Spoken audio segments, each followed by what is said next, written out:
And good evening, everybody, and welcome to Facebook Live. It is 31 more days with Brian and Ed. Let's get the quarantine count here going from Pittsburgh. What a beautiful day it was. Oh, my goodness. Turn that down. What a beautiful day it was. I thought it was going to be freezing cold, but we survived with some great weather. Welcome to quarantine, everybody. Day 38, if you're counting at home. But you know what? Who's counting it? It only feels like day 70 to me. But hey, let's bring in the reason everyone's here. He's bald and he's beautiful. And he's here every night with us. Please welcome Ed True. Hey, Ed. The bald and the beautiful. I love it, man. It reminds me of the bold and the beautiful, like that soap opera. Yeah, right. You're bold and beautiful as well. That's it, man. You're Absolutely. Both. Hi, Mike. Hi, everybody tonight. Hi, JJ. Hi, Jen. Hi, Phil. Hey, big guest tonight, Paul Alexander. You know, when I look in the mirror in the morning, I wish I looked like Paul Alexander. Absolutely. You feel that way too, Ed? Yes. What's up, buddy? You feel that way too? When you look in the mirror, you wish you looked like Paul? Yes, I do. Every single day, man. Every single day. I absolutely 100%. Yes. And happy Earth Day to everybody. What's going on over there, Ed? Is something wrong in that troop house tonight? I got all kind of things going on. Brendan keeps talking. Come here, Brendan. Come tell your unkie what you want to tell him here live on the air. Go ahead. All right. Hey, Brendan. Can you tell Sai I'll be waiting on Fortnite after I eat dinner? Yeah, Sai, my son, he's on Fortnite right now waiting for Brendan to. What do you got there? And I'm making Brendan's that's why I'm distracted. That like 5 minutes before we go on the air, I get the hey Dad, I'm hungry. Can you make me macaroni and cheese? Right, so right. This is the easy mac, and now I'm waiting. I put too much water in, so I'm trying to get it to thicken up a little bit. Yeah, but the thing is, you know, he's going to take 2 bites and be done with it, right? You know what? He's pretty good about it. He likes his mac and cheese. Here, buddy, can you just eat it like this? And happy Earth Day to everybody. Hi, JJ. Hi, Missy. Just grab a spoon and you're all set. Mercy. Hi, John. Ed, it is the 50th Earth Day. Have you celebrated today? And do you want me to tell everybody your little dirty secret or no? Go ahead. What's my? I know what it is. Yeah, go ahead. Why not? Everyone out there should know on Earth Day that Ed Troop does not recycle. I don't recycle. Tell everybody why. I never have understood the reasoning behind this. I don't. You know why I don't is because I've always been under the impression of I'm going to recycle my things, and then the garbage company's going to take it, and we're going to melt down the plastic, melt down the metal, do whatever they want with it, and then they're going to make a profit off of it, right? But yet they're still going to charge me the same amount of money. They're not going to give me a discount. Conspiracy theory that you have going on that, what is it? Waste Management is making money off of having you separate metal from paper? Basically, yes. Wow. And you live with yourself with that. That's you. Well, I used to feel that way back in the day. I'm not as strong on that feeling as now. I should probably just go ahead and start recycling, man. Because I this planet, we got to take care of our planet. I'm definitely one of those people. I'm on board. I'm fascinated by during this whole coronavirus thing that the Earth is doing a lot better, right? I mean, it's breathing better. The smog is down. Pollution is down. According to Facebook, pollution has gone away. According to Facebook. Dolphin returned to the canals of Venice. So it must be working. I saw that the other day. That's kind of crazy. But I feel like the Earth is one thing that has benefited from all this, right? I think it's Mother Nature has finally said, hey, I can breathe again. Okay. And so you're ready to make a commitment tonight that you will start recycling tonight? Well, what does recycling have to do with Earth Day? With Earth Day. Well, saving the Earth, recycling has been part of the. How about this? Part of the solution to save the Earth.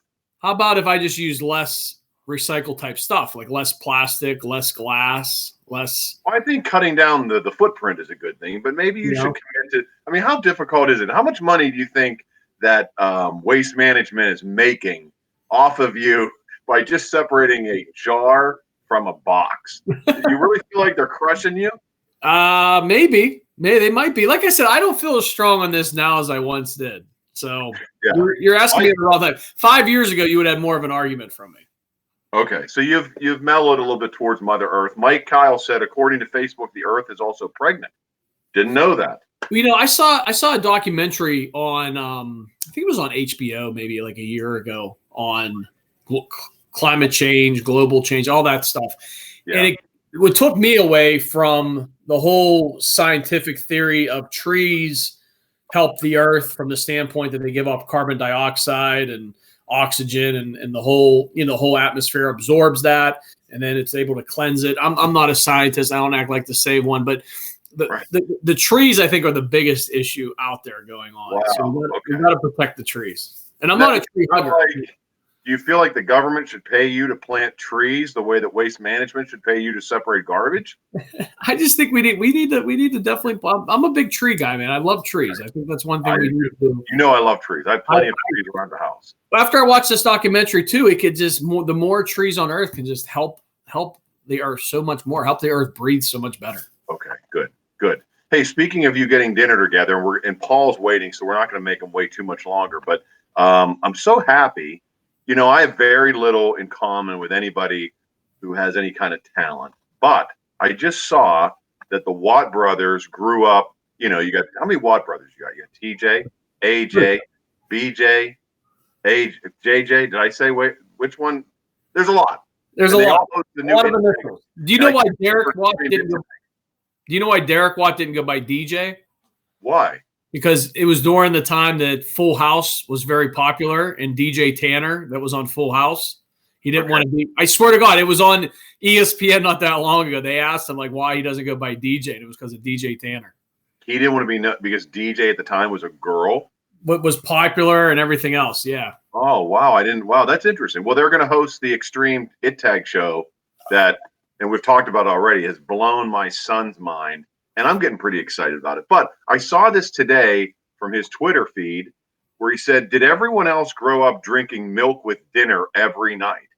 And I just want to say that I would be and could be an honorary member of the Watt family because my parents, Bob and Patty, every night of my life, I drank skim milk with dinner. I always wanted a Diet Coke, a Coke, lemonade, water. My old man was having none of it. It was skim milk with normally like a crappy piece of chicken and some rice that came out of a bag. That was my dinner every night. But I always had milk. And I don't know. I guess I don't know where the Watt brothers and I veered off from each other. But it started with skim milk. That's crazy, man. That's crazy. Were you a milk drinker? Did your parents force you to drink milk? No. You know what? I was not, man. I'm not a milk drinker even to this day. Chocolate milk I like. White milk, just not real big on. I mean, I'll have a little bit in my cereal. That's about it. So you would do white milk with like spaghetti? Like if you had like a pasta dinner? Oh my goodness. Not only would I do it, I was forced to do it the way that North Koreans are forced to do things. I mean, if I didn't have milk, I remember one time on my birthday, I asked my dad if I could have a Coke with dinner. And it was like I got laughed out of the house. I mean, he was shaking, pouring the milk, laughing so hard, thinking that I would get a Coke for dinner. So let's see. John says milk with dinner every night. Okay, good. The Tremmel family was right up there. And Jen said she drank milk or water. Now I make my kids drink milk or water now, but occasionally because I want my kids to be my best friends. I'll sneak a lemonade in there once in a while. But not my dad. He would not do that. Yeah, I think my kids mostly drink lemonade, water with their dinner. They do have Sprite from time to time, and my buddy Race just said he drank RC Cola for dinner. That's not true. That's not RC Cola was awesome, man. They still serve that at the console, or not the console. What's it called these days? The PPG. That's PPG Paints. PPG Paints, man. John said you look like a Watt sibling, just like Ed looks like Michael Jordan. I was hoping we wouldn't get into this tonight of how Ed thinks he has a resemblance to Michael Jordan. Let's not bring that up to Paul. We'll humiliate ourselves. Don't mention that to Paul. Do you think I look like Michael Jordan? He doesn't want to get down that road. He doesn't. Well, let's bring him in. He's been waiting. I feel terrible. Someone just said, I can't believe Paul's sitting through this. You and me both. But let's bring him in. And I have this great introduction written for him. And I don't know. I think I'm going to blow it. But please welcome in the sports director of Churchill Area High School, Paul Alexander. Oh, gentlemen, it was a fascinating discussion. Milk with dinner, should I recycle or not?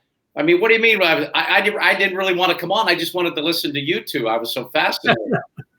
Well, for those who don't know, Paul, I can see you in the little queue as we're talking, and I did see you fall asleep for 1 minute there when the show started. It wasn't a full-blown fall asleep. Maybe a cat nap would be. Yeah, right. No, but I was fascinated, and I want to apologize to everyone out there. If it weren't for the quarantine, my Earth Day cards would have been out, but I didn't get them in the mail, and I feel horrible. But I thought I was just doing the right thing by not getting out there when, putting people at any kind of risk. Yeah, you don't want the mailman to have anything additionally go wrong or heavier bag. And Ed wouldn't have recycled that card anyway that you sent him. Well, he's not a recycler.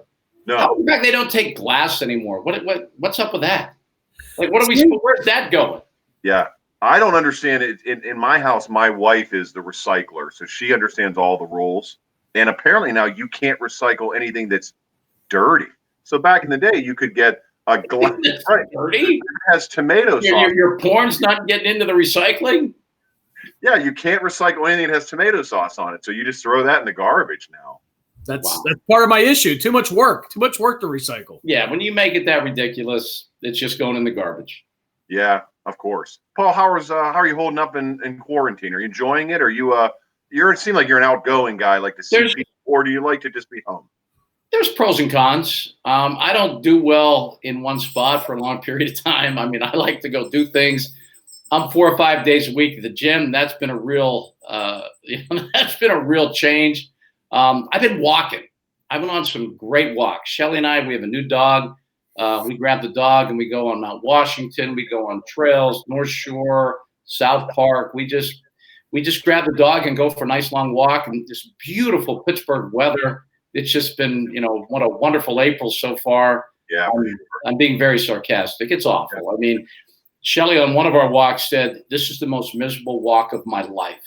Yeah, I found out it was windy and it was cold. I mean, a quarantine's one thing, but I really think the couple nice days that we've had, it seemed like such a blessing to everybody. They were so happy to be outside and not be cooped up, and we haven't had many good days to get out. That will help a lot if we get some decent weather. And the mood goes with the weather, right? When we've had some of the beautiful weekend days, this quarantine's great. It feels like vacation. But boy, like we have a day like Monday and Tuesday, that's when the depression sinks in, man. And then you can't leave and it's raining and, we're running around with kids here and Ed is as well. And oh God, the house gets really small. As far as kids being, conceived at this time, I think that's a strong possibility for those that don't have kids already. If you currently have children, you ain't having any more. No. Right. It's not happening.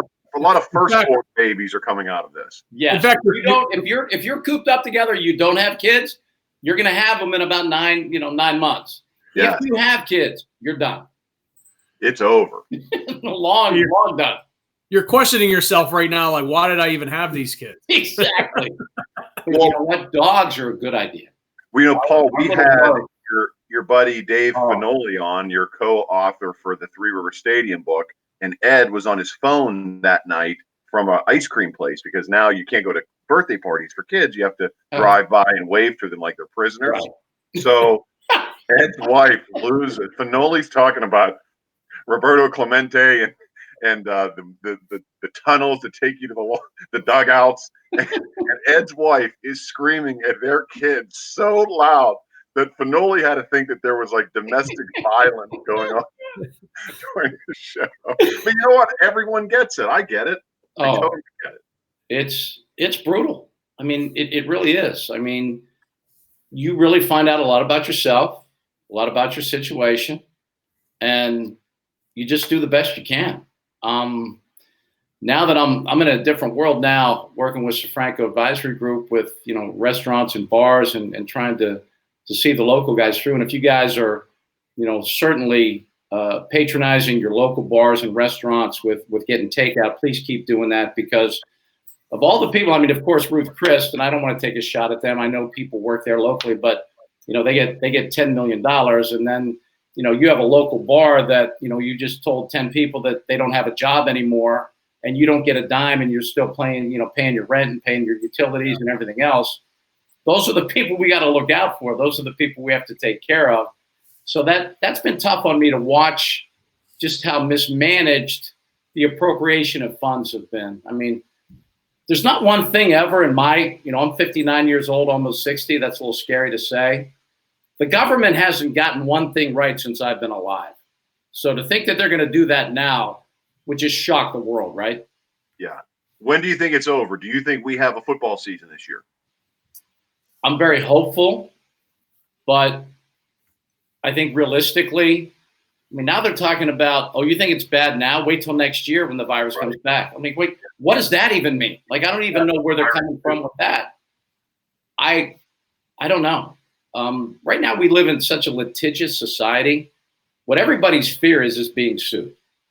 So if you start your sport back, whatever it is, they are playing baseball in South Korea. They're playing exhibition games right now. They're going to see how that goes. If someone tests positive, they take a 3-week break.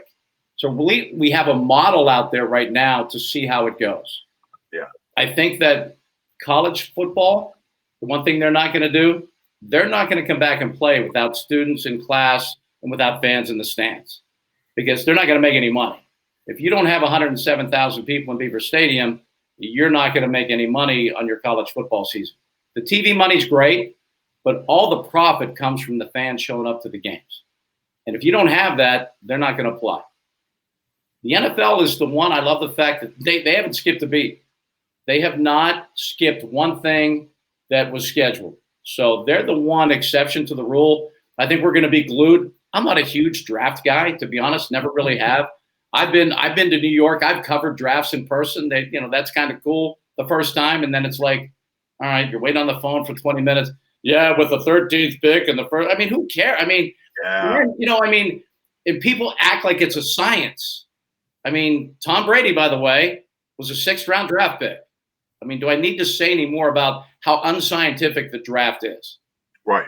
People get so excited. Look who we drafted. And then you go out, through the years. It's like, the Steelers haven't had a 4th-round pick that made the team in the last 25 years. So you're going to get excited about the 4th-round pick? But you do, because that's what we're conditioned to do. Yeah. So, well, Ed is a big draft person and a monster Steeler fan, and he will call me on Monday and go, hey, you hear who we got? Yeah. All Alexander. They grade the draft. I love the fact that people put letter grades. The Steelers got a B+. Going with that wide receiver in the 4th round, they didn't overextend. They got the right guy. And then, I love the draft speak. Best player available. Yeah. We have no players that can play on offense, but the player on our board was a middle linebacker that we have 16 of, but we took him because he was the best player available. What? Yeah. It's a weird thing, but the fact that we have a live sporting event per se on Thursday, I'm watching. I'm going to watch every second of the draft. Extreme Horse? I've given up on horse. I tried. Even Sports Center is tough because they cover the horse match that I turned off an hour ago. So the guy that had his own gym won because he's out there. He's in his own gym. Conley from, he played at Ohio State. Great player. He wins. He's out there in his own gym, this big full-blown gym that's his own. And the poor girl that he beat was out in the rain somewhere in Indianapolis or something. That's how it goes in horseball. How fair is that? I think, Paul, you bring up a good point, though, about the draft. We give out these draft grades before these guys even put on a helmet and walk onto a football field for one practice. And, so many times, look at Antonio Brown. He was a late-round draft pick, right? Tom Brady, of course, you mentioned. Julian Edelman's another name that comes to mind that was way later. It does get overblown for sure. Hey, what's your thoughts on baseball? I know you mentioned the South Korea thing before, but are we gonna see baseball this summer? You think at some point? I know you just talked about football, but how about baseball? I think if they do the Arizona plan, where they just send everybody out to Arizona, where they have more facilities, and they do have one, in the Diamondbacks, one actual major league team out there. If they get like 6 or 7 hotels, put all the teams out there, I think they can pull it off. Now the players' union, think they can pull that off. That could happen. I think that can happen. Yeah. I really think that they can finish the hockey season if they go somewhere like North Dakota, which has been discussed. Right. You could put the teams that have qualified right now for the playoffs. I think you reduce that first round, which is normally a best of 7, to a best of 3. second round of best of 5. You really condense it. You at least have a Stanley Cup champion. I think that can happen. Baseball has a chance if they go to something really creative. And I think that the best minds that are available right now better come together and come up with some plans, because it's not going to maybe ever be as it was. I don't think normal is ever going to be normal again.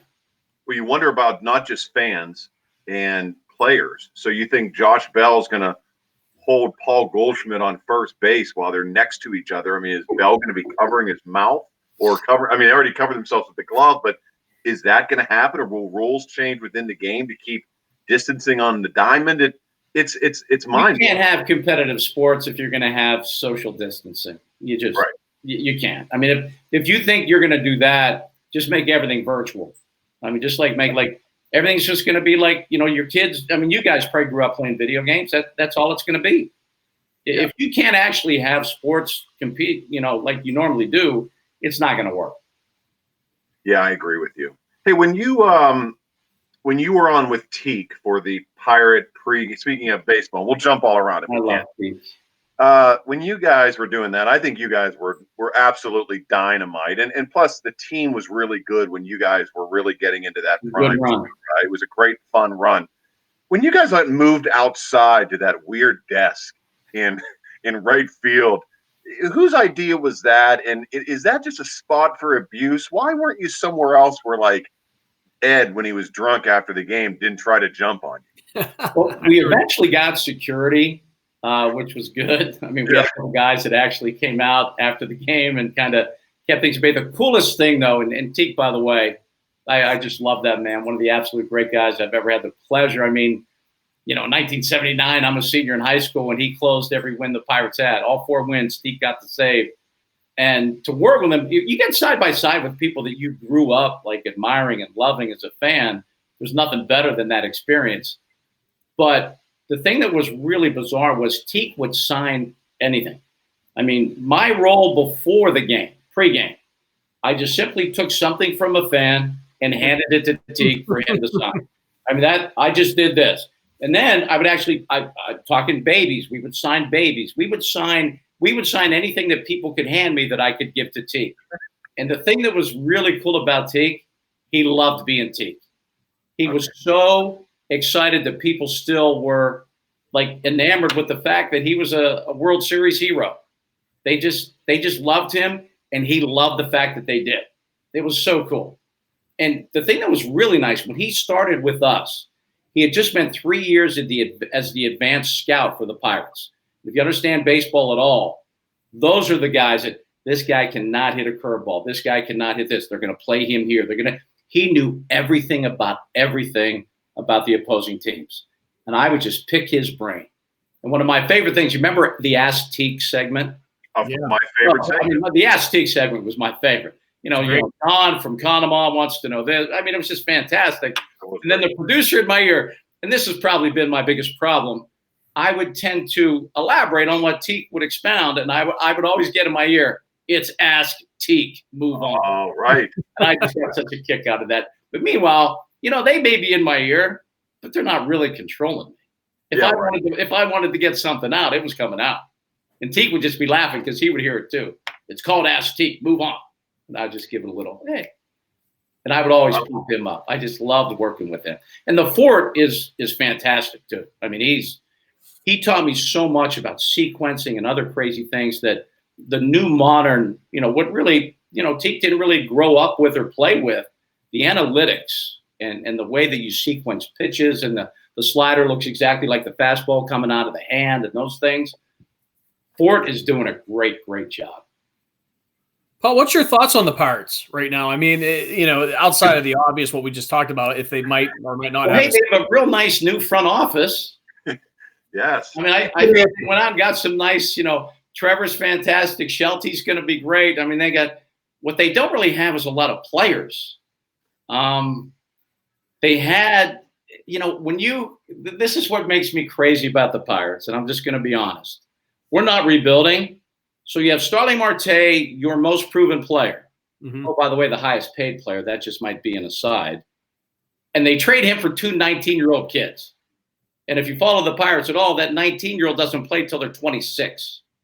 Right. But we're not rebuilding. Yeah. Well, 7 years. 7 years. Like I used to say, don't pee down my neck, and tell me it's raining. Well, don't you think? I will say with Marte, and I mean, your opinion matters more than ours do. But when you see the new guys coming up, Adam Frazier, when you see in left, when you see Brian Reynolds. Brian Reynolds is exciting. These guys are hustling in a trade, by the way, for all these scouts and everything else. Yeah. Brian Reynolds was a throw-in. Yeah, and they're hustlers, and it's every ground ball, it's every play. I never felt, I support the Pirates all the way to the death. Ed knows, but Marte doesn't have that hustle in him the way that some of the new guys who are starters on the team did. Here's the beauty of baseball and sports in general. When you look at Starling Marte, when he was in left field and Kutch was in center, Starling Marte was faster, had more power, much stronger arm. But guess what? Kutch was a better player. Mm-hmm. So you're right. The sum of all those parts have not really created. And one thing I'll give to Belichick, and I hopefully you understand where I'm going with this. Smart players can often be a far more productive group of players than talented players. Starling Marte has the baseball IQ of maybe a 7 or 8 year old player. Oh. I really believe if you watch him run the bases and where he throws the ball from the outfield and just the way he plays the game, he doesn't get it. I mean, I grew up loving baseball more than anything in the whole world. And at 8 years old, I knew exactly where the cutoff man was. I knew how you hit behind the runner. I knew how to move up. I knew everything about the game. And I still really am a student of the game of baseball. All the talent in the world without any of that, and this is going to be a little hard to say because I love Chris Letang as a player. He's kind of hockey's version of Starling Marte. Okay. No one skates better. No one is on your power play and your penalty kill as a defenseman with all that ability, all that skill. But then when the game's on the line, the decision-making by Chris Letang sometimes is like, what were you thinking? What are you doing? But then you have a guy like a Marino or some of these other younger defensemen that are just, they're not nearly as flashy, nearly as talented. They don't skate as well, but they make the right play at the right time. Those guys help you win a lot more than all that talent that makes bad decisions. Well, you wonder too, and I agree with you, and you wonder as well, does Gregory Polanco understand how to run bases? No. Now, he can't catch a ball. Experiment end, because he has ushered out more outfielders in the last 7 years than anybody else, and have stuck with him. McCutchen was part of Polanco was the future, and not McCutchen. Marte's gone, Corey Dickerson's gone, Austin Meadows is gone, and now still here's Polanco with those baby giraffe legs out in right field, falling over himself. Somebody loves him out there, but will this be the last year? And if so, is there any value for him if we try to get rid of him? To watch him play the game, I mean, the injury where you destroy your shoulder sliding into second base when there's not a collision. Yeah, right. One of the worst slides of all time. It wasn't even a slide. I mean, no one knows what the hell it was. No one knows what it was. So I don't think there's any value there. I really don't. The only value that there could be there is if he figures a couple things out and is a productive player for the Pirates. Enough people across Major League Baseball have seen the inadequacies that are there that I don't think there's a lot of value. He took a very club-friendly contract. The Pirates knew who would jump at long-term deals to buy them out of their, free agency and their arbitration years. I mean, those are the players from the international side of things that you're going to give me 15 or 20 million guaranteed over the length of 5 years. I'm taking it. I mean, Jose Tabata is still getting paid by the Pirates. He jumped at 15 million guaranteed. And, really at the time, if he would have been, remember, he was the Yankees' #1 prospect way back in the day. He had those lips tattooed on his neck. What were those for?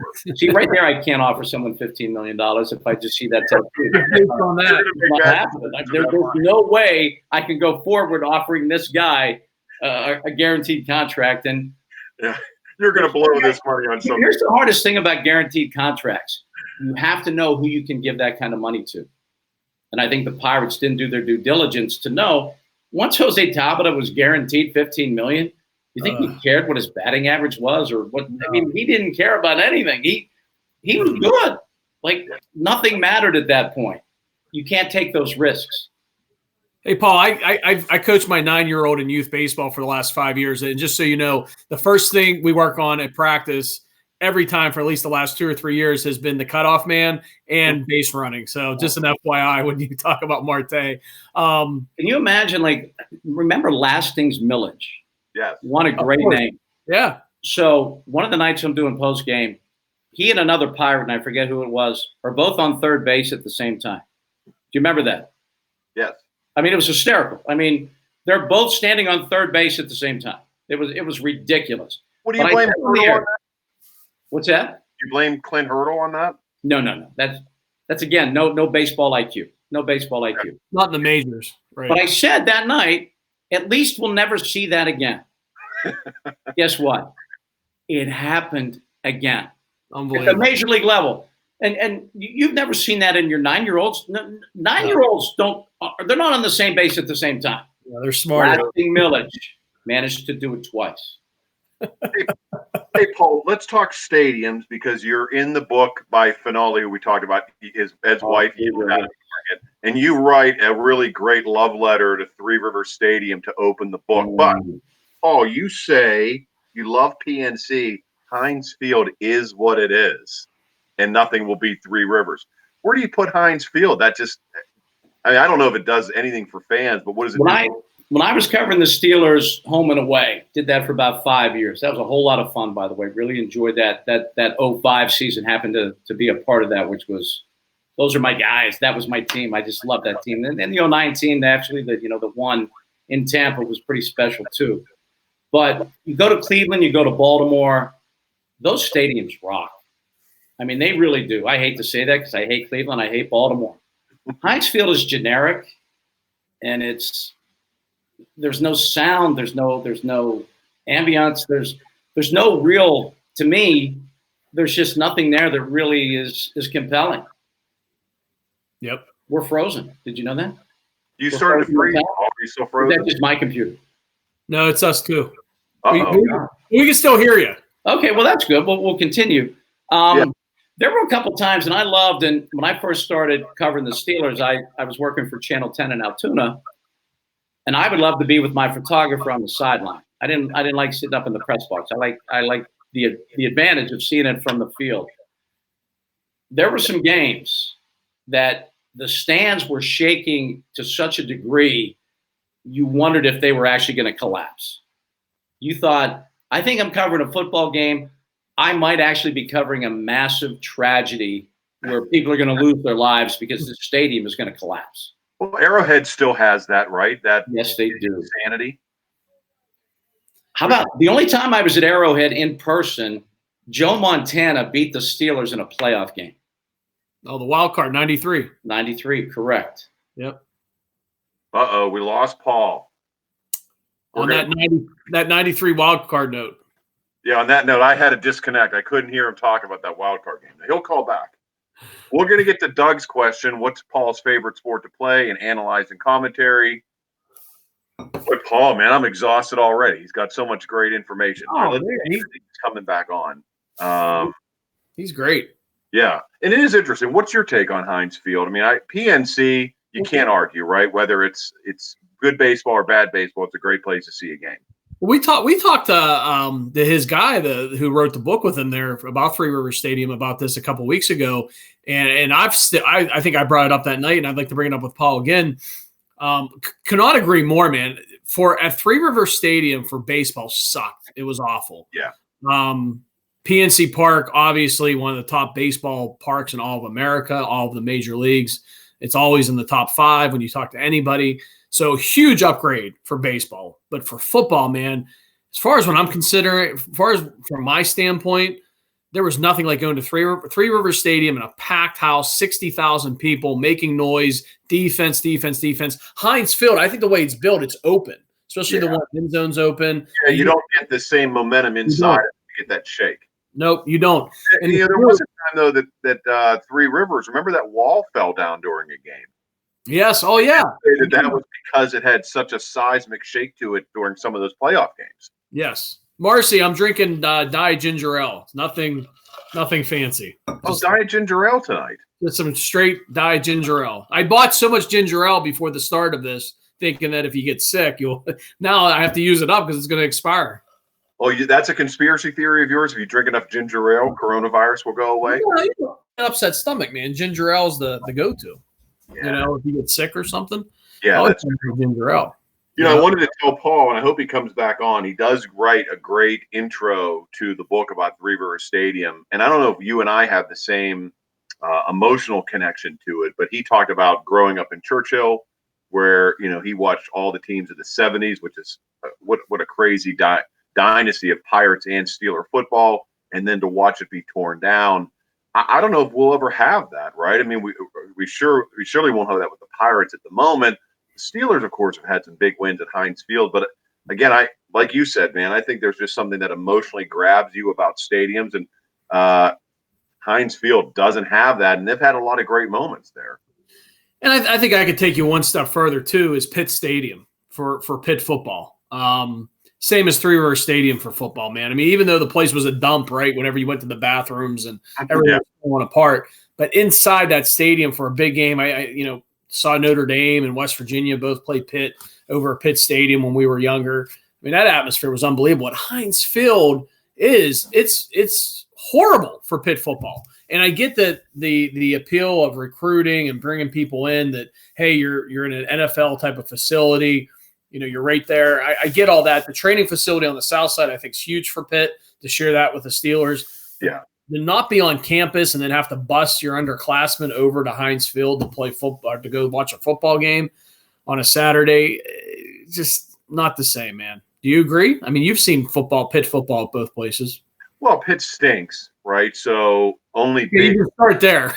You can start there. If the program's bad, PNC Park is empty. Pitt Stadium on a Saturday is empty. Even when the Steelers lose, man, and they've had those go rounds at Heinz Field, that stadium starts to get empty too. So it starts with, I think, having a somewhat productive winning team or a competitive team on the field, and then it goes from there. Of course, I will say this: when we've won AFC Championship games at Heinz Field and we're going to the Super Bowl, I don't hear anybody complain about Heinz Field. People are happy. Right. So I think it does go along with winning, and it's probably why people start to have complaints about all these stadiums. But with Pitt, I agree. I don't think it has the same. My grandfather would take me and my brothers to Pitt Stadium, and you'd tailgate, and it would be crappy. But Cardiac Hill? Yeah. Cardiac Hill for a game? My grandfather had the pass. We didn't have to walk up Cardiac Hill. We parked at the at Western Sykes lot. He was a Golden Panther, so he had some connections on where he could park. So we had prime parking.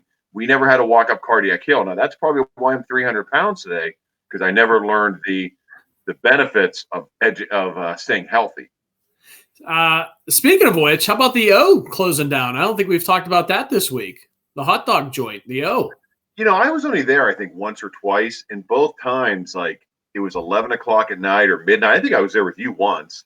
Yeah, we went one time. I think it got depressing after a while. Like, a lot of homeless, and it was kind of like half a daycare center. Like, where do all these kids come from? And I don't know, it felt really weird, but the fries were undeniable and prime location. I'd love to have that neon, the O hot dog shop in my basement. I saw something on Facebook the other day, just passing through, that Mark Cuban was going to step in and try to save the O. Is that true? That had to be a joke. Fake. I think that was a fake article. Yeah. Cuban is the savior of Pittsburgh, right? Anyone who needs anything done, just evoke Mark Cuban's name. And Paul, he's back on the Fan, I think, on weekends. I think Mark Cuban got him that job. He saved Paul. Paul sent Mark Cuban a text, and next thing you know, Cuban made a call and Paul got back on. Well, Paul's still on Paul's still on the Pirate broadcast. I mean, we haven't seen any yet this year, but I'm guessing he's still doing those post games. I don't know. If Paul's disconnected. I wonder. Every person who's been disconnected on this show has tried to call back in at least once. Not Paul. Did we do something to offend Paul? I think we were having a good conversation, weren't we? I thought it was going great. I quoted him in that book, and we were very complimentary. Do you think he was turned off because I said that when I look in the mirror when I get out of the shower, I think that I wish I looked like Paul? Do you think he was offended? I don't think so, man. I think we're good with Paul Alexander. Maybe he was. Well, he froze up, but we could still hear him, and then we just lost him completely disappeared. Which is funny. Not to talk about this live on the air. On the air, are we on the air? Yes, we're on the air. Mm-hmm. Not to talk about this live on our show, but there's been times where I've frozen up, or I've seen you or our guests frozen up, and then I've watched the replay back on Facebook afterwards, and no one ever freezes up. So I don't know. I don't know if it's just my connection. Because I saw Paul started to freeze, and I heard him. And so you're saying some people might be watching this, and Paul is fine. That it might be on Paul's connection, but everything's normal, but he can't tell that it's normal. Yeah, that's happened before, so we'd have to go back and watch it for this one. But okay, what's your take? And I guess let's hang out for a few more minutes to see if Paul calls back. Hey, coming up tomorrow, back on coronavirus talk, we had her on, I believe, last week or the week before. We went to college with her. Candy Gola from the USA Today network just wrote a great article. What has the federal government given Pennsylvania?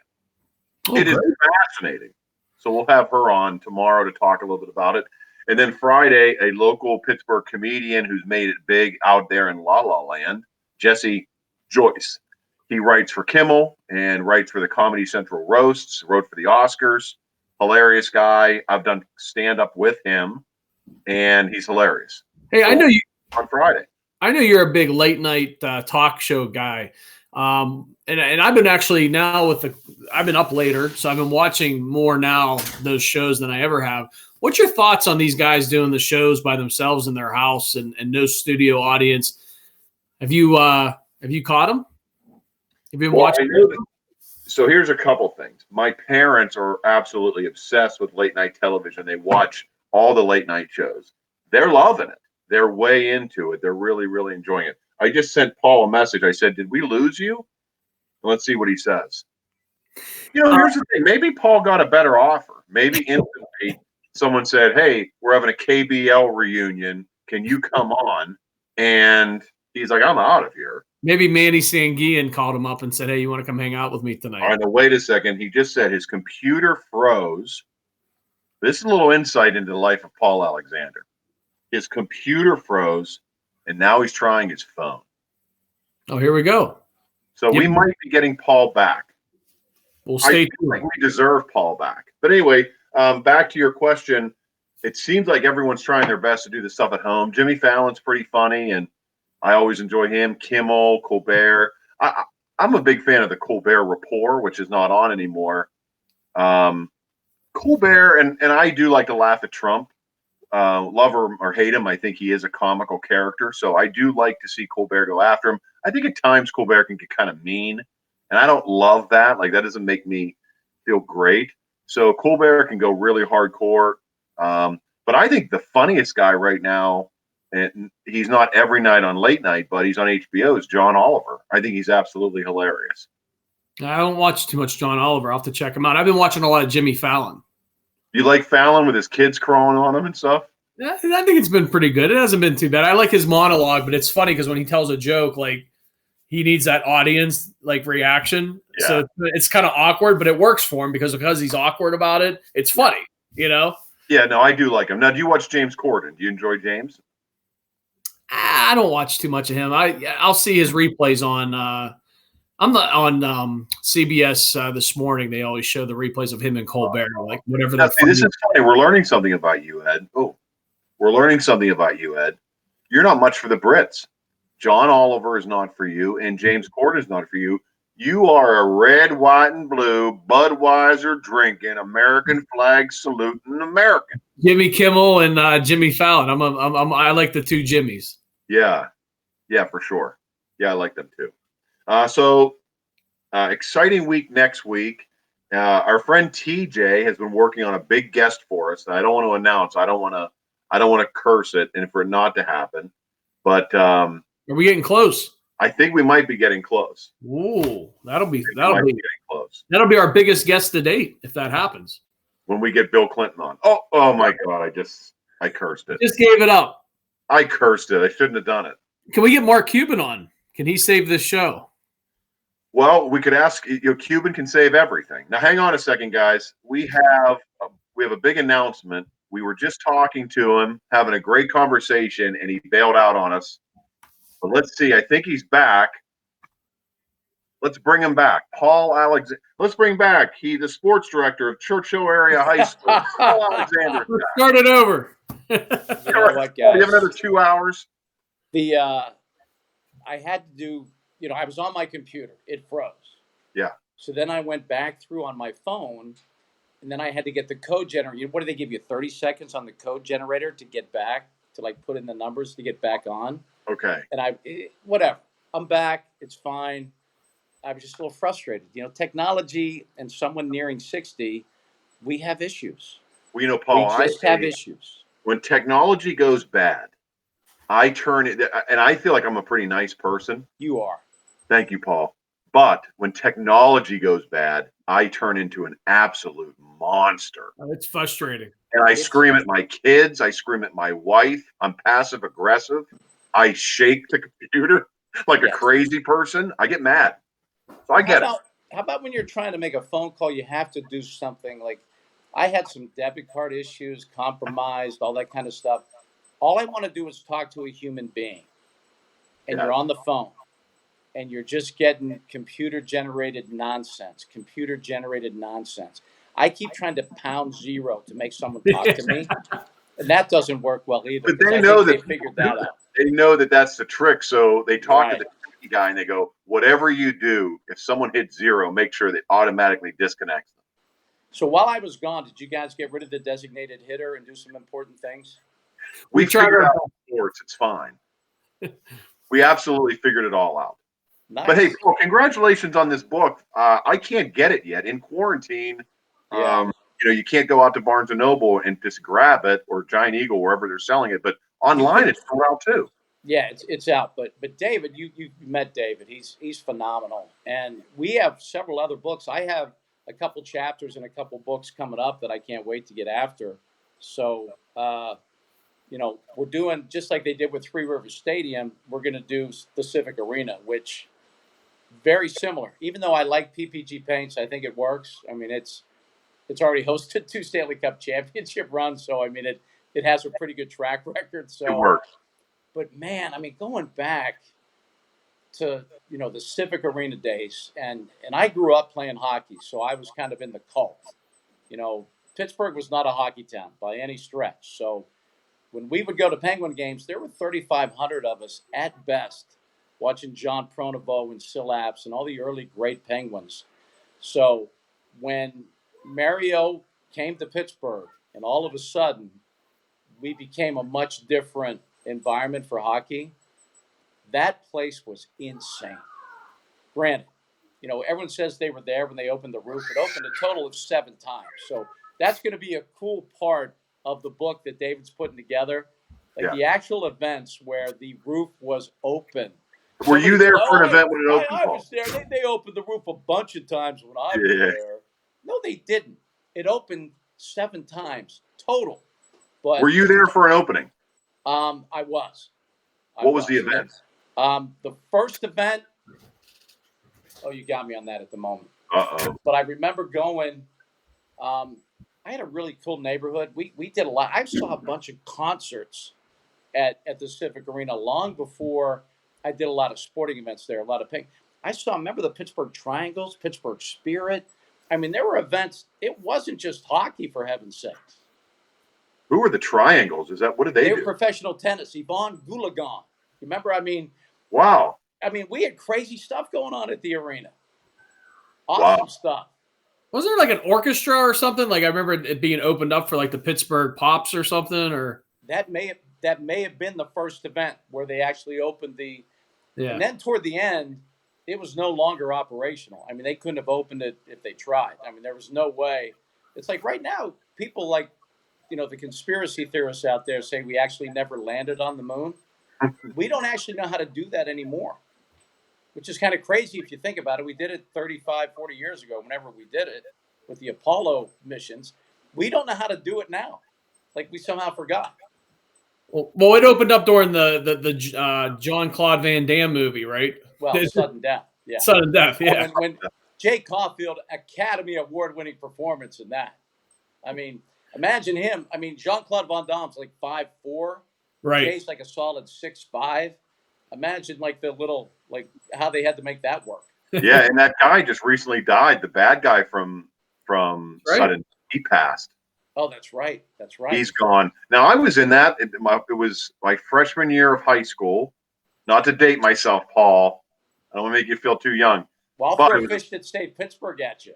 That was my senior year in high school.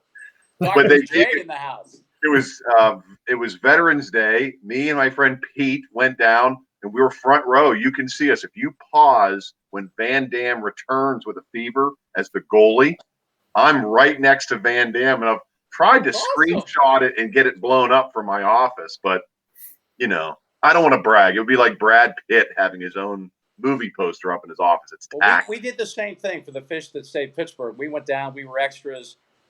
I was on the cutting room floor, but a couple of my buddies that I was like 2 feet over from, they got their cameos just like you did for Sudden Death. That's awesome. All right, Jamie's saying that the Monkees. I don't think that the Monkees open for the Monkees, Jamie. And then John is saying ELP had it open. Well, I believe that's true. I believe Emerson, Lake and Palmer was one of the open. And my mom, Paul, wants to jump in and say that it was open for the South Hills Catholic graduation of 1967. Do you have any info on that? I do not have intel. I do not. It might be in the book. It would be very worthwhile. I mean, why would you not open for that kind of celebration? Yeah. Hey, Paul, you did play-by-play for some of the WPIAL football championship games this past season, right? Not this past season, but I've done a bunch. I got to do I think 3 of Terrell Pryor's. You want to talk about a men among boys? I mean, wow, 6'6", 235, running a 4.35 40, playing AA football. And a lot of people say, well, it's hard to say he's one of the best you've ever seen, considering the competition. But then he goes to Ohio State, and he basically does the same thing. Right. I think he was the MVP of a couple bowl games. Then not only does he play quarterback in the NFL, and he has like a 90-something yard run against the Steelers for a touchdown as a Raider. But then he transitions to wide receiver, maybe a little late in the game athletically, but he definitely could have been a very accomplished wide receiver in the NFL. And he could have played in the NBA if he would have wanted to, pursue basketball. I think he could have been an NBA player. You wonder what the comeback was going to be, because remember, he was rumored that he was going to replace Ben, and then what was he, shot or stabbed in a domestic something? I wonder if he was ready to go, or if that was just kind of I don't think he was going to replace Ben. I don't think any of that was going on. But yeah, he got himself in a bad situation. That was very unfortunate. Go ahead, Ed. I'm sorry. No, that's okay, bro. I was going to follow up on that. I've broadcasted high school football for 20 years. Oh, isn't it the best? There's nothing better. It's awesome, man, and that's why I remember seeing you down at Heinz Field when we've done some of those games and whatnot. But I always tell people the best player I've ever seen, and I've been fortunate enough to see a lot of good high school players come through, but was actually out east towards your way, Steve Breston from Woodland Hills. I'll never forget watching Steve Breston and his speed and what he was able to do on a football field. He is hands down the greatest I've ever seen. He was someone that you couldn't even hope to contain. The old saying, don't stop him, just hope to contain him. Not someone that could be contained. And his legs were like this thick. Yeah. He weighed maybe 165 pounds when he played as a senior in high school. His speed and electricity, I agree. I mean, I'll go back to Tony Dorsett, which kind of, dates me a little bit. Dorsett at the time, really, really ridiculously good. I'll never forget LeVar Arrington as a freshman at North Hills, playing running back. Yeah. Unstoppable, probably 6'2", 2.25 as a freshman in high school. He was a beast. He was hard to compare. I mean, Stevie, as far as electricity, unbelievable. Gordon Jones, there's a name that Pitt fans will certainly remember. You couldn't say Gordon without saying too much. It was Gordon Too Much Jones. He just threw the leaping ability on top of the speed and all the other stuff. Yeah, we have been blessed in this town to just see, and those used to be one of my favorite. I used to have a talk show on KDK back in the day, and it was 6 to 9. And my biggest nightmare would be like a pop-up thunderstorm that all of a sudden the Pirate game that was going to be my show. I would do a pregame. I'm like, I'm out of here and I'm gone. Yeah. I'd get that phone call, get your butt back in here. The Bucks are rained out. I'm like, oh, I have nothing prepared. I have nothing. And my favorite shows were always, where did you go to high school? Who was the best athlete that came out of your high school? Those discussions and those conversations still resonate as some of my absolute favorite because everybody had great athletes from their high school. Maybe not guys that went to the NFL, maybe not guys that went to the NBA or played in the NHL, but you had special athletes in every high school. And to have those conversations and to have people get excited about talking about, I saw him play or I played next to him. I mean, I got pancaked by Bill Fralick. I got thrown over by Dan Marino. I mean, and then I'm working in Altoona we did a ton of high school sports, which was a blast. We did a Friday night show, a half an hour. We would preempt Letterman to do a half hour of high school football in the fall. That didn't go over well to the Letterman fans, but we loved doing it. And I would have parents say, you don't give my son enough respect. You don't understand how good he is. Blah, blah, blah. I'm like going, stop. Well, what do you mean? I'm like, I understand talent. Oh, do you? Yeah. You heard of Bill Fralick? Yeah. Played against him. Heard of Dan Marino? Yeah. Played against him. Is your son that good?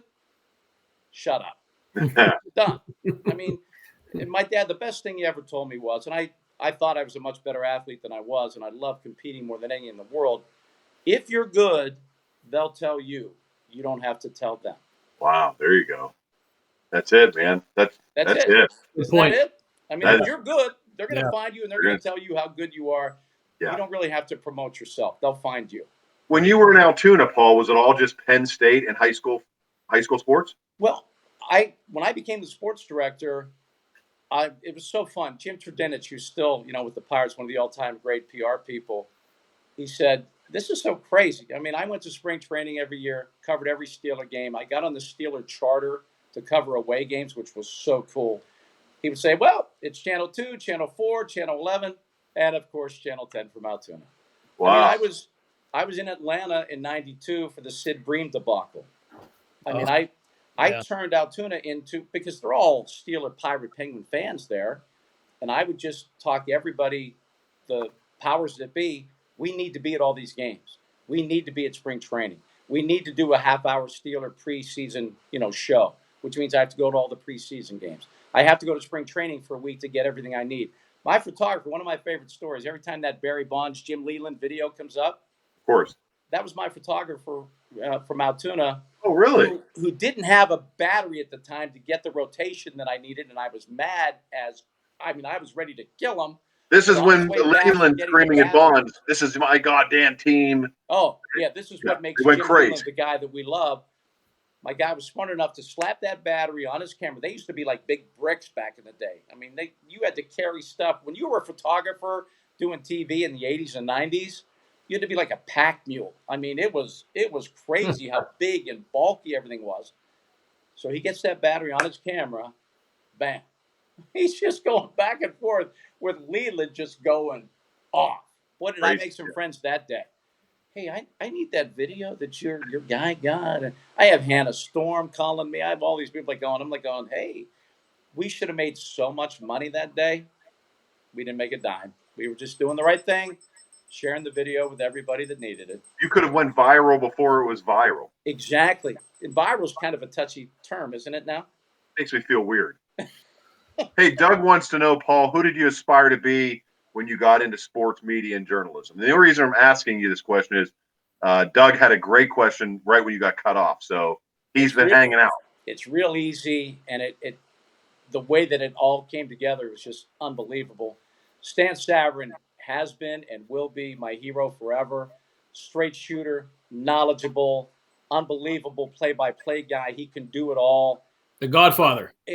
He truly is. And the fact that he called John G. Connemikes, who was his big boss at TAE, a jock sniffer, and got fired from WTAE when he had one of the great jobs in the city because they were just pumping money into Pitt that shouldn't have been going there. I mean, they were doing bad things, and he called him out on it because it was the right thing to do.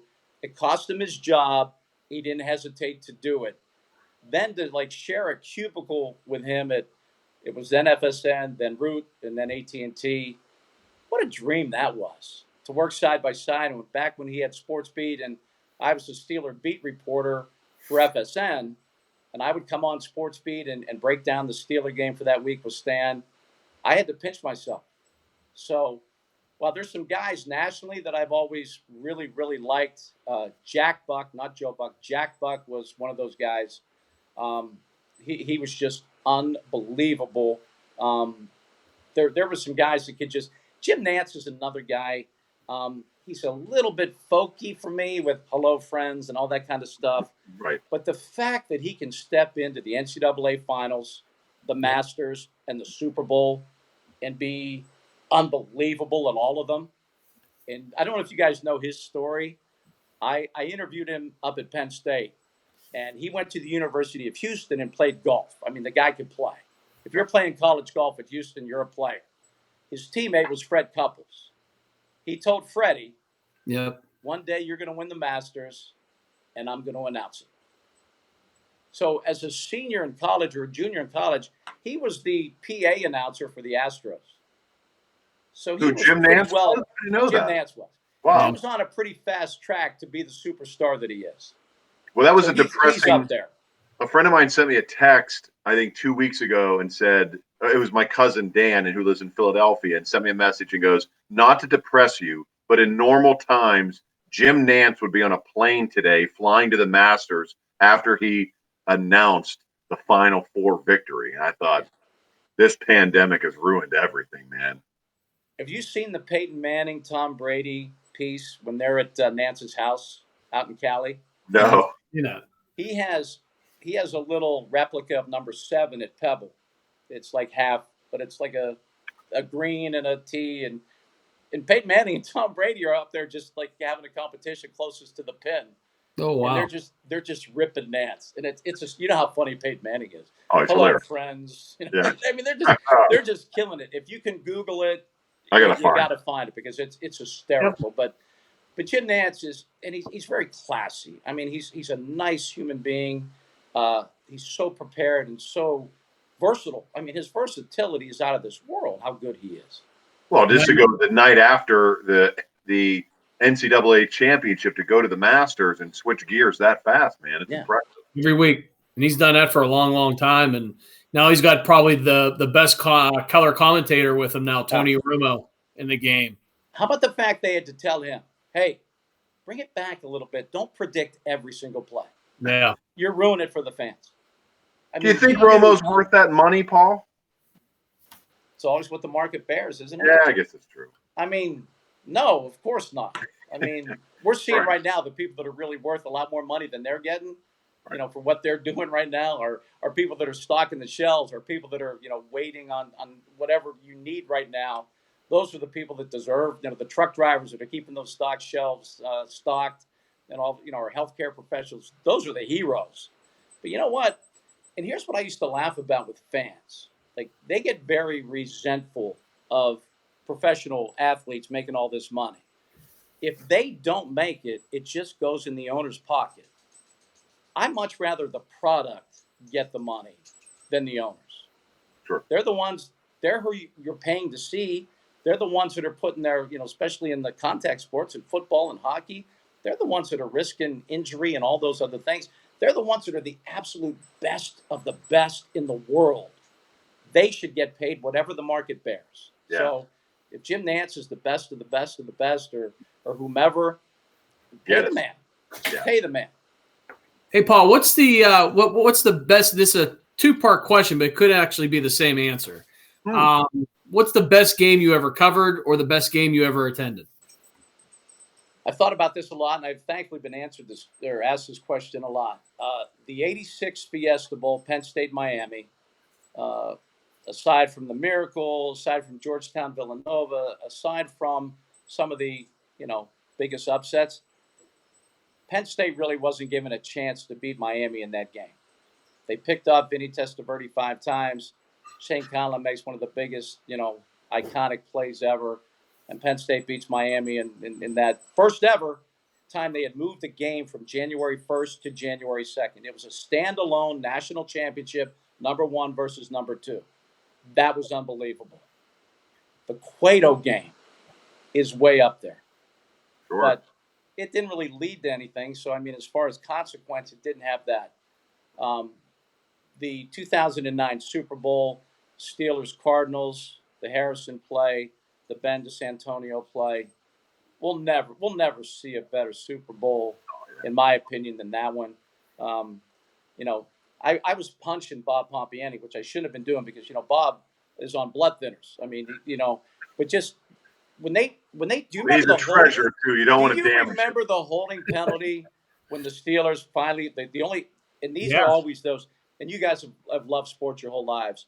When you lead the entire way and then right toward the end of the game, all of a sudden you don't lead anymore, I'd say 98% of the time you lose. Yep. Because you've kind of blown it at that point. You didn't take care of business. You didn't end it when you should have. You didn't put the leg on the throat or whatever, all those cliches. So on first down and 20, first down and 10 from the 20, the Steelers take a holding penalty. Yep. So now they have 90 yards to go. I'm like, I just punched Bob. I'm like, I can't believe that. And I'm like, I'm sorry, Bob. I'm really sorry. But that game, I rarely, you want to be so professional, but I'm not objective when it comes to being born and raised in Pittsburgh. I wanted the Steelers to win that game, mainly because I wanted to interview the people that were going to make my story and my day after the game that much better. I didn't want to have like I did in '92 when the most horrific loss of all time, when the Pirates weren't going to go to the World Series ever again in our lifetime. So that's why I would say the '86 National Championship game and that 2009 Cardinals Steelers Super Bowl. They rock. They resonate. They're special. People that don't even care about either team had to think those games were amazing. Yeah. Hey, Paul, here's a real estate question for you. Did you live in Altoona or Hollidaysburg? That's from TJ. Well, and it's funny. I've stayed friends with Neil Riddell, who's now the editor of the Altoona Mirror. He's now not just the sports guy, but he's all that. He wrote columns about the fact that even though I was the sports director at Channel 10 in Altoona, I chose to live in State College. And if you've ever been in any of the communities, if that was an option, why would you not? But he would always call me out because, you work in Altoona, why don't you live here? My ex-wife at the time and my kids, they wanted to live in State College. Yeah. And we covered Penn State basketball and Penn State football and everything else. I said, Neil, I'm making the 45-minute drive back and forth every day. Leave it alone. So I lived in State College. And when I moved to Pittsburgh in 1998 from my little haven in Happy Valley, I couldn't believe I was getting more house in Pittsburgh than I was getting in State College. That's a tough real estate market up there. Wow, I didn't know that. Yeah, how about that? I didn't know that. Hey, Paul, are you on the Fan this weekend? Or are you back on the Fan? To their credit, they're protecting everybody they took all of us that are working part-time off the air, and they're making their full-time peeps who have broadcast lines put in their homes doing those shows from home. So I was just getting into I started back in, I think, October, and I was loving doing 2 shows a week. That's kind of perfect, 2 shows a week, every Saturday, every Sunday. And then all of a sudden that's gone. So the one thing that really, this coronavirus is pissing me off, that really upsets me. So when will we see you next? I was just back in the groove. Yeah, right. When will we see you next? And then it's not groove, right? It's whenever they get you back on the Fan. Whenever Entercom allows people back in the studio, I'm going to go back. I'll fight my way back in there if I have to. Yeah. Well, we'll I be mean, I'm not listening. afraid. No one's scared. Yeah, of me. right. You I'm not punched afraid. Bob Barbieri. You're not afraid. I'm not, I felt horrible, but he hit me a few times. Don't get me wrong, because I mean, Yeah. every play was like so huge. Do you realize, like, Santonio Holmes made that great catch, Super Bowl MVP. He had, I think, 4 catches for 75 yards on the drive. They didn't cover him that whole drive, and then Arizona just ran out of time. All of a sudden, Warner to Fitzgerald was unstoppable. Yeah. The Steelers' defense was spent at that point. They just ran out of time. That was the greatest Super Bowl ever, in my opinion. Yeah, that catch was absolutely incredible. And James Harrison. Yeah, that absolutely. play at the end of the half. Well, it's true. It's crazy to think in one Super Bowl, and it's obviously your team, but to have 2 of the most amazing plays in Super Bowl history happen in the same game, same year, same team too, is absolutely so cool. And that Harrison one, I mean, Holmes over Harrison because it was a game winner, but that Harrison one, man, is bad stuff. Unbelievable.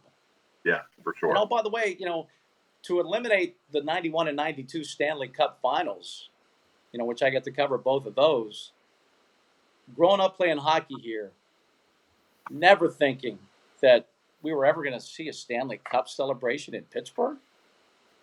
That happened. I mean, that was crazy. In 92, I remember the Pirates were hosting the Mets the day that the Penguins had their parade. And that was Bobby Bowe's return to Pittsburgh. And they ended up having, you remember Brian Trottier? It rained that day, sliding with the cup in Three Rivers Stadium. Yep. I mean, how fun was that day? Yeah. I mean, just insane. I mean, that was one of my favorite days. We were on the air all day doing the Penguin Parade, then the Pirates and the Mets, and then the Bobby Bowe's back. And just, there's been so many fun days. I mean, we need sports back in a big way because so many of us, we get so much joy just from the day-to-day, run-of-the-mill sports stuff. Kind of keeps us going. Of course. Well, Paul, thanks, man. It's 8:15. We've taken up enough of your time. Oh, what a blast. This was I'm glad awesome. I was able to figure out a way to get back on. I'm impressed. I thought you were fun forever. Even Rick Seaback tried to figure out how to get back on faster. It's hard to beat someone that never quits. There you go. Hey, Paul, thanks so much. And tell Shelly I said hello. And Shelly, enjoy Ryan says hello. Hi, Brian. Hey, there she is. Hey, hello, Shelly. Hi. You guys are the best. Thanks, Paul. God bless Appreciate you it. All right, there's Take Paul care. Alexander. What a guy. And Awesome. the new book, Three River Stadium, that he writes the intro for. Can't wait to read it. But I was able to get a sneak peek on Barnes & Noble, or one of them. They were able to give some. So thanks to Paul. And wow, what a show. We've I talk sports with Paul all night, I think. I might call him now. We've just had some great guests. Jim Krenn last night, and can just go through the other ones too. These last 3 or 4 weeks, man. I mean, some of the folks we've had on, from Sally Wiggin to Andrew Stockey, Rick Seaback, the list goes on and on and on, man. We've just had some great people to talk to, and Paul's definitely on that list as well. Oh, for sure. All right. Hey, we'll see you tomorrow for more fun show, day 39 of quarantine. Ed, thank you for your time. You did it again. You look great. You've done it again. Overtime tonight. We went overtime. What happened? I saw you look over. Were you getting the wrap up from the boss? No. I was getting the we're good. Brendan ate yet tonight. It's important. Your kids have to eat. I fed him. I gave him that macaroni and cheese. He's a happy camper. All back on again. Let's try to bring now, because I've already announced my retirement from this show once the weather gets nice. Right. Yes. Bring back all of them and see if we can just get a round table. Let's get like Krenn on with Paul and Rick Seaback on. I think we could do it. It could be like a We Are the World just rotation to see if we can get everybody back on. We Are the World Pittsburgh edition. Yeah, exactly. All right, Ed, we'll see you tomorrow night for more fun show. Stay healthy, everyone. And thank you, Ed Troop. Thanks, Paul Alexander. And see you tomorrow night with Candy Gola from USA Today, and later this week with Jesse Joyce. Bye, everybody.